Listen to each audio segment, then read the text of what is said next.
Poor pelicans. What's up, guys? It's the PlayStation Pichu, and welcome to episode 17 of Let's Play Spyro 2, Ripto's Reignited Rage. In the last episode, we completed, I think it was, the cold variant of the Skelos Badlands. I keep forgetting the name. But in this episode, we are going into... Crystal Glacier, I think. Ah, yes, thank you. Now let's see what this guy has Excuse to the mess, say. Spyro. We are currently suffering from a land blubber infestation. First they put out the fires in our boilers, and now they've shut down our ship too. If you could stoke up the fires under the boilers, I'm sure you could make your way to the ship. The steam from the boilers will activate our highly advanced machinery. Ah, so these land blubbers are putting out the fire in this area, eh? It seems they... This means war. Oh. Next thing you know, you're going to be making a Star Wars reference. This is Denver. 12 days north of Homeland and 3 south of freezing to death. It's located solidly on the meridian of misery. My village, in a word, sturdy. And it's been here for 7 generations, but every single building is new. We have fishing, hunting, and a shining view of the sunsets. The problems are the pests. You see, most places have mice or mosquitoes. We have dragons. Oh, I get it. How to train your dragon. Well, funny thing is, this dragon is... this dragon that we're playing as is siding with the birds. Alright, I better not play more than 10 seconds, otherwise you could get some kind of notice. Yeah. But that was very clever. So anyway, one of the side quests... Before we get copyright laws on our butts, let's just go for this. Yep. So... If you do get some kind of notice, I do apologize. Copyright notices are fine, but it's the strikes you gotta watch out for, so... Yeah. Yeah.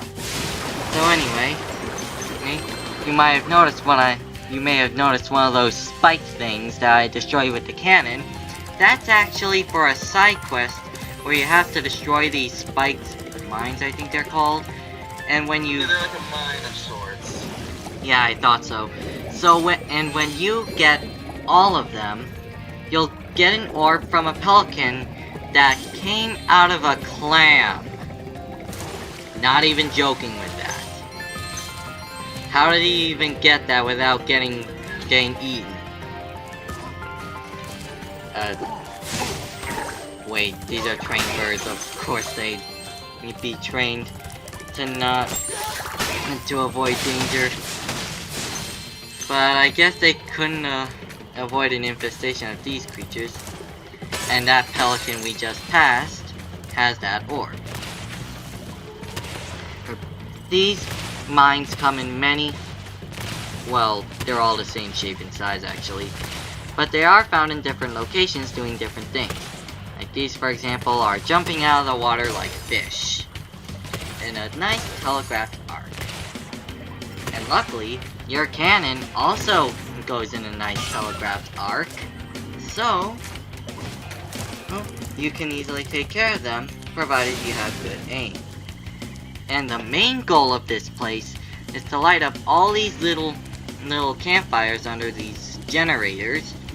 Okay, I love this comment on the video of the soundtrack. These people, I love Disney music so much. Oh my word! And then John Powell's like, hold my dragon egg. Wow. John Powell being the orchestrator of the dragon scene of This Is Burn. Right. So the main goal is to start these fires, which will activate generators, which activate certain parts of the level. And eventually you'll get to the ship. But here, there are these last 2 mines, and these are probably the hardest ones since they will be moving away from you, so you need to have precision aiming or just spam the cannonballs like I did. But these ones are easier. Oh wait, did I say there are 6? Oh, there are 8. Thanks, Spyro. Sorry if I got Here's confused. that orb I promised. Sorry if it still has clam juice. Also, I gotta explain some lore about this level of Breeze Harbor as well as the next level, Zephyr. These two levels are at war, so you'll be switching sides depending on which level you play, basically. Here, we're working with the Breeze Harbor Reignited. You'll be working with the land blubbers from Zephyr in the next level, of course. It'll be more like war in the land blubber level, whereas here we're like a steampunk area. Yeah, it's almost like they're preparing to go to war. So in a way, the Breeze Harbor level is kind of like the prequel to what happens in Zephyr. Basically. So, who will you guys side with? Breeze Harbor or Zephyr? Let me know in the comments down below. Also, there's a little super jump area, but we need to kill 14 enemies, and that was our 10th, so we need to find 4 more. So yes, you essentially have to get on the ship if you want to go to the next side quest. And if you guys thought the Lizard quest in Skelos Badlands was bad, I said bad, then you've seen nothing yet, but let's wait until I actually have the power-up active. Let's see if, and make sure to get the gem here, and then... Wait. Did I, Oh, one off. Alright, so we will have to get on the ship after all. Geronimo! Oh, hello. The lucky 14th dead man.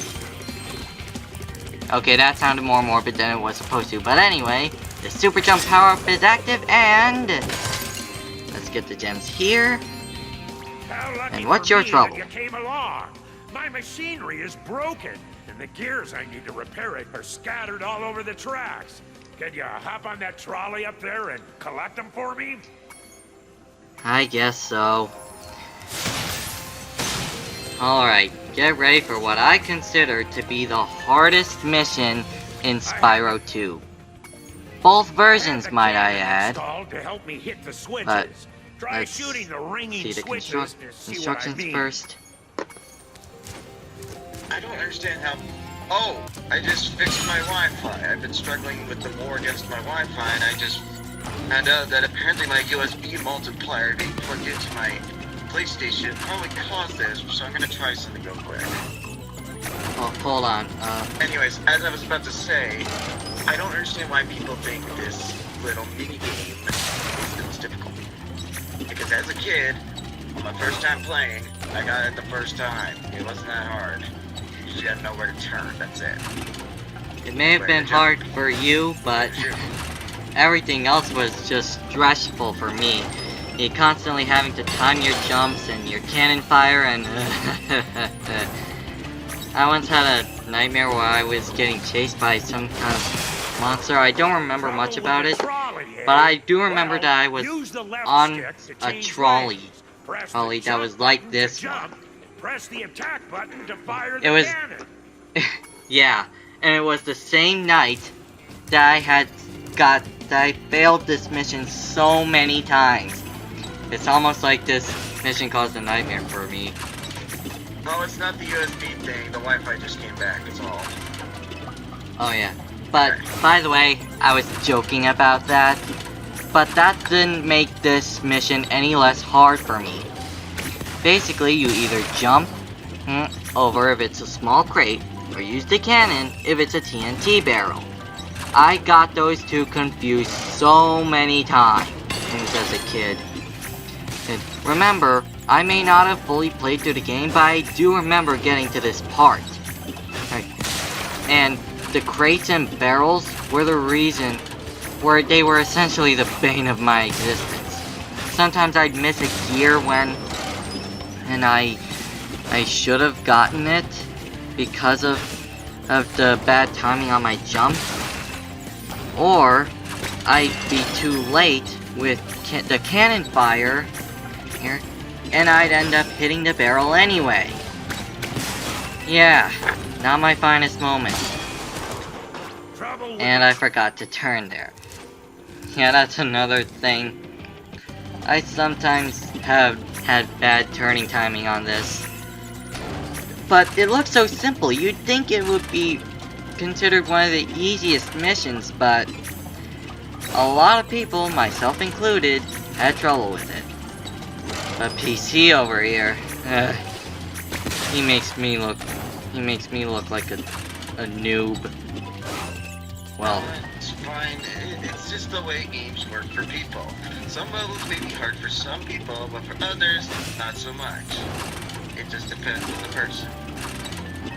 and now that I bring up that noob thing, technically I am a noob since this is a mostly blind playthrough of this Spyro trilogy, now that I think about it. And by the way, that was another problem for me. Sometimes I turn too early and hit the crates. So, sometimes I'd have bad jump timing, bad cannon timing, I turn too late, or turn too early. Those 4 things are what gave me such a bad time on this mission. But if you find it easy, fair enough. Your mileage on this mission may vary, and I can admit to not being as skilled at this as most people. Although I did play Season of Ice on the Game Boy Advance, it never had any mini games like this, so yeah. But even as a veteran Spyro player who knows what to do on this track, I'm still having trouble. That doesn't necessarily mean anything because, like PC said, he was able to do it just fine when he was a kid. Maybe it's just luck or something, but I'm even more. Level's just not hard for me. Yeah, but even as an adult, I have trouble handling this. It's kind of embarrassing, not necessarily because his PC did it as a kid, but it's likely that other people my age were able to have no problem with this at all if they'd done it before.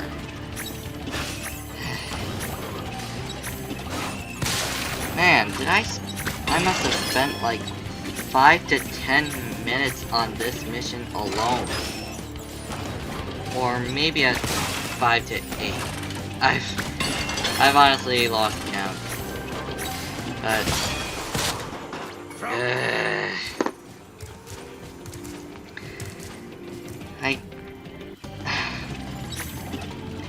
that one gear behind that crate is so hard to get that's probably the biggest reason why I kept failing.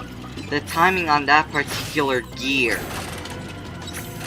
You have to collect 50 gears, and this one is just brutal. You're about to see it when I get to it.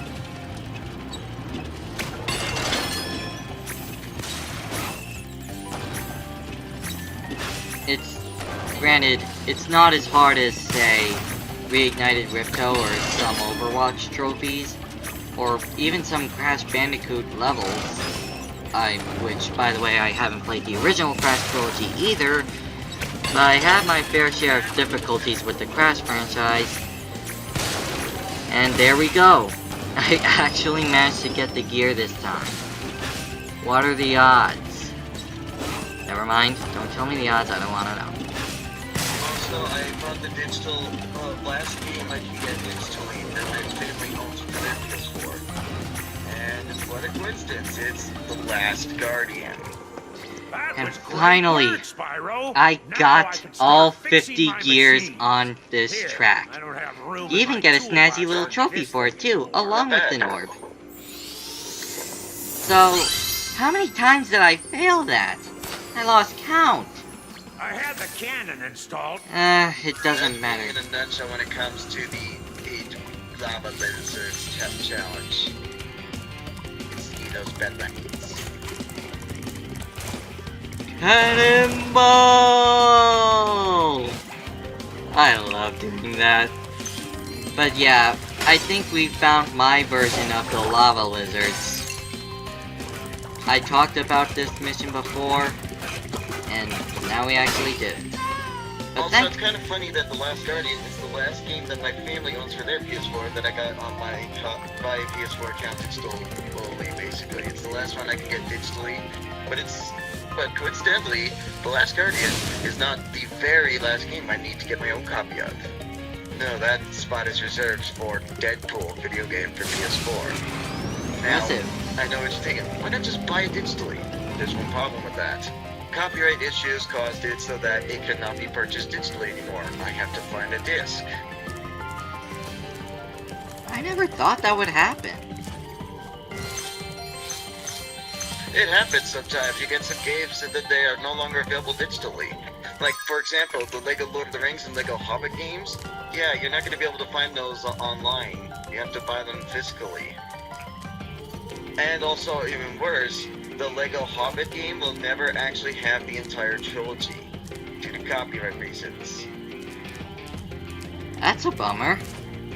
Yeah, you won't ever get to play the third movie in Lego now. Unless they get some kind of rights. That's a bummer. Anyway, we now have all the gems and all the orbs in Breeze Harbor.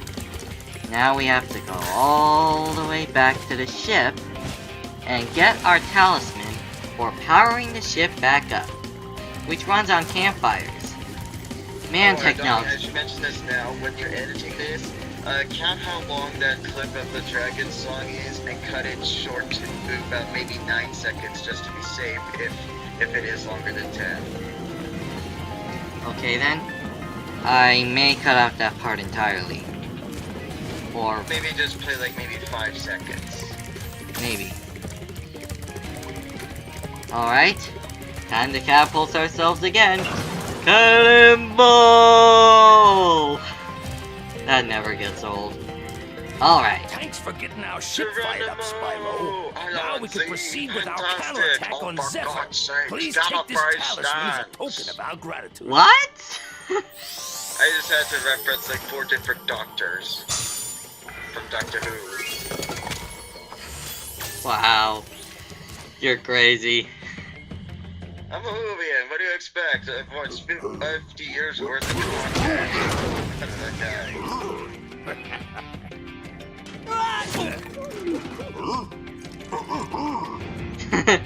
No, shoot him! Shoot him! Shoot him! Ready? Fire! Oh! I always love that scene. It always gets a laugh out of me.